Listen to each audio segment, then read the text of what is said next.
I summon the living. Jag åkallar de levande. I mourn the dead. Jag sörjer de döda. I repel lightning. Jag avvärjer blixten. These words are from a poem by the German poet Friedrich Schiller. De här orden kommer från en dikt av den tyska poeten Friedrich Schiller. They refer, of course, to bells, rung at the start and at the end of life. De hänvisar såklart till klockor som används för att ringa in livet och ringa in döden. They repel lightning, perhaps because they were hung in a church steeple, and the church steeple has a lightning rod connecting to the earth. Att de avvärjer blixten kanske handlar om att de brukar hänga klockstaplar som hade en åskledare ner i marken. But also because they have been associated with powers of protection. Men framförallt för att de alltid ansetts och vara förknippade med makten och kraften att skydda. Can everybody hear us? Yes. Kan ni höra oss? Ja. Båda två. Now, I'm English. I'm foreign here. I hear that there are trolls in Sweden. Nick säger han är engelsman, men han har hört att det finns troll här i Sverige. And I read somewhere that the best thing to do if you meet a troll is to ring a bell to scare away this manifestation of the old powers. Och han har fått höra att det bästa sättet att skrämma bort ett troll, varför man nu skulle vilja göra det, är att ringa högt i en klocka för att skrämma bort den här uppenbarelsen av gamla och mörka krafter. But I would also quite like to meet a troll, so I hope that a few of them stick around to watch a bell being made tonight. Men vissa av oss kan vara lugna, för han vill också väldigt gärna träffa ett troll. Och så han hoppas att några av oss stannar kvar och bevittnar när den här klockan blir gjuten ikväll.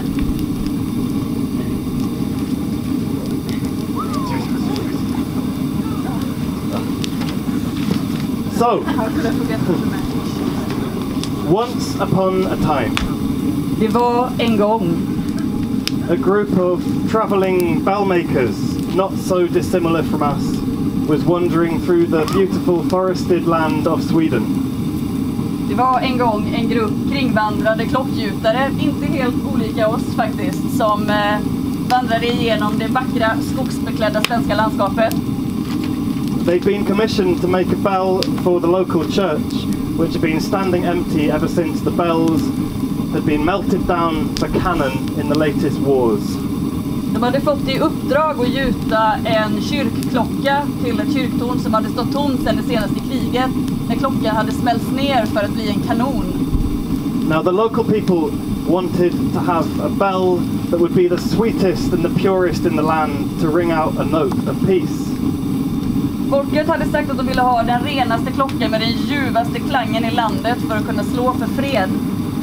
But there was an evil landlord, the lord of the manor, who wanted the bronze to be made into cannons to use in the wars.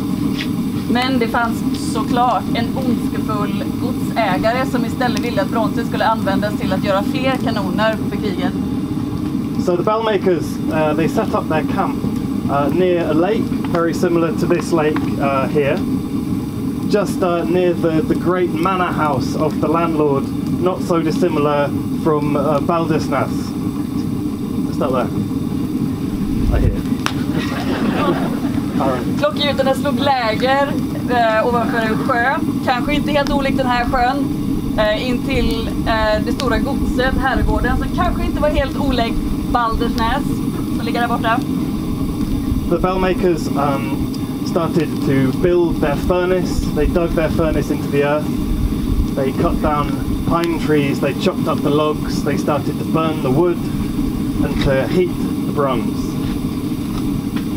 Klockgjutarna grävde sin smältugn ner i marken. De fällde furor och högg upp ved för att stoppa det full i smältugnen för att börja smälta bronset.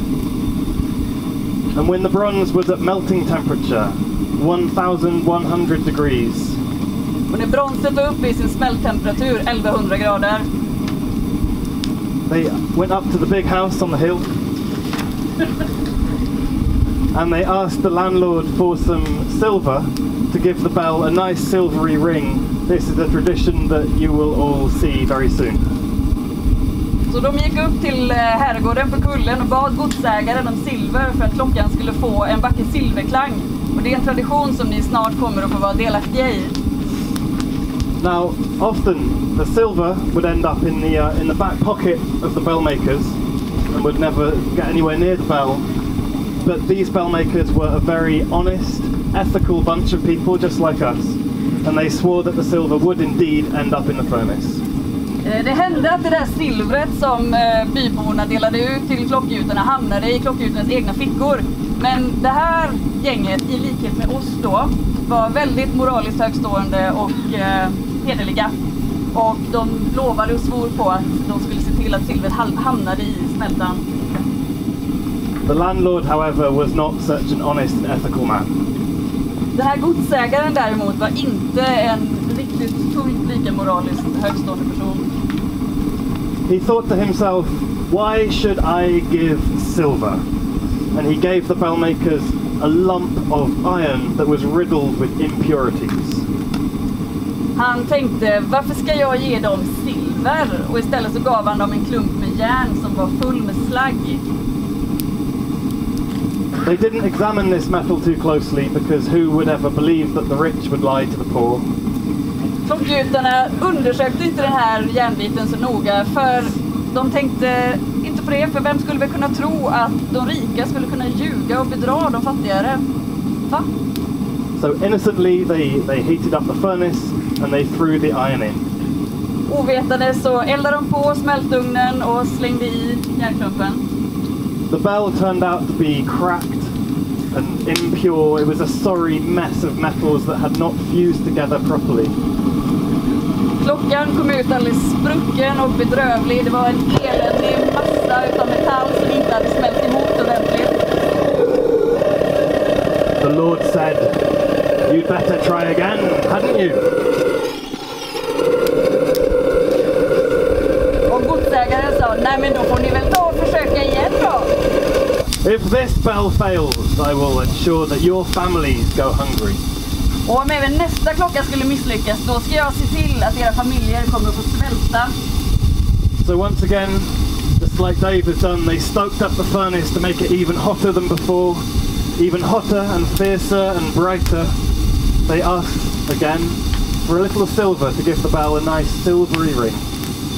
Så ytterligare en gång så eldade klockgjutarna på smältugnen, precis som Dave gör här bak, farligt nära min rygg. Och de såg till att den brann kraftigare och starkare och varmare än tidigare.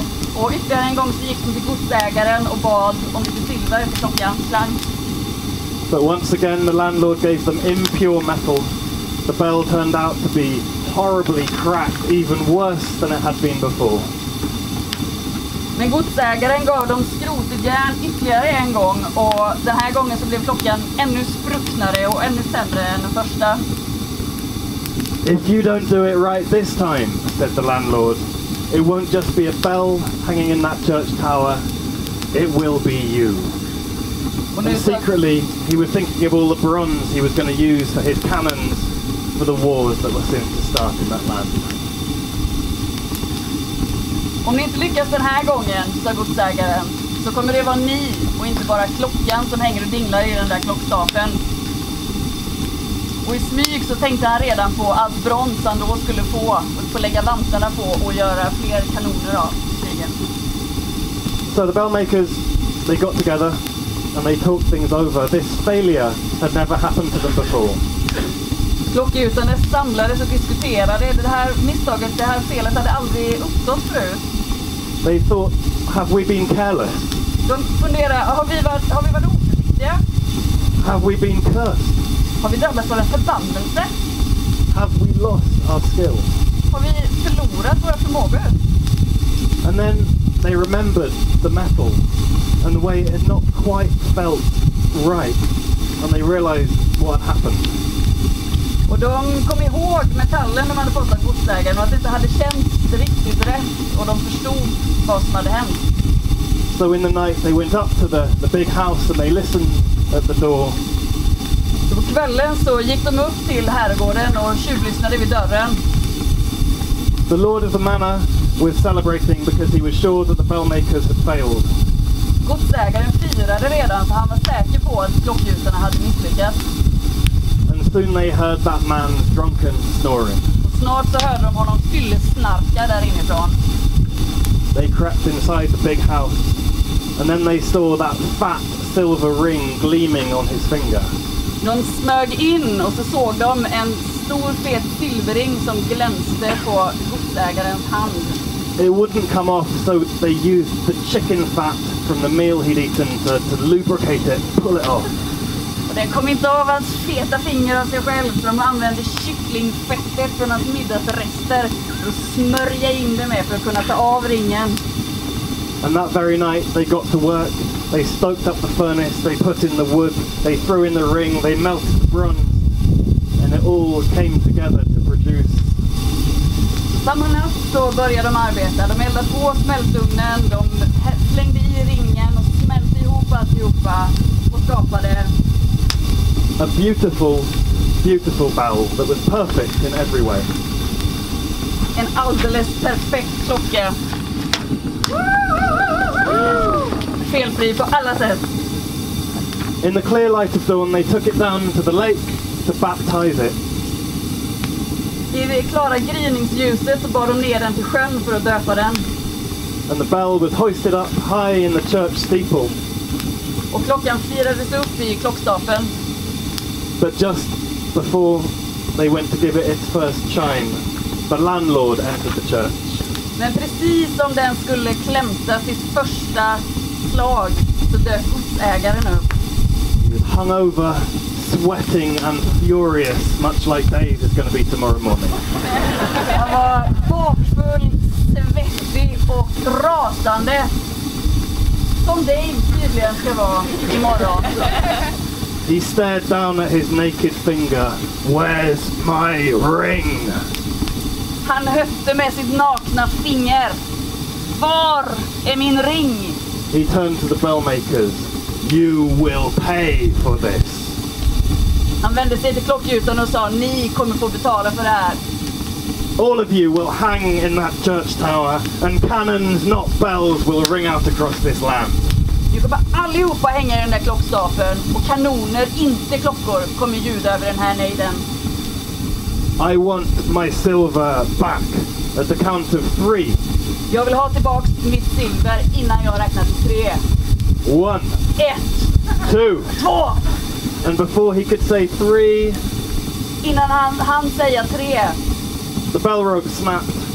brast repet i klockan. The bell fell Klockan rasade ner.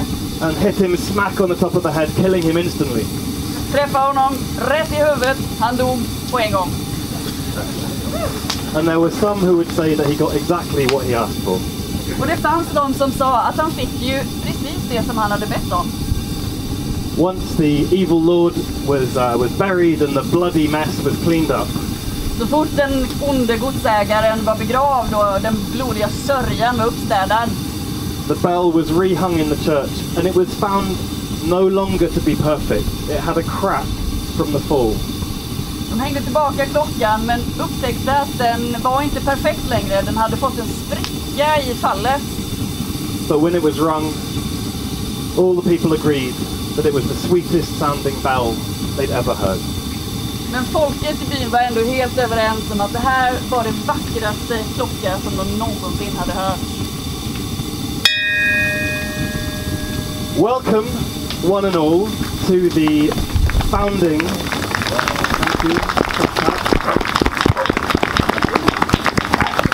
Welcome, everyone, and dogs, and trolls, everyone.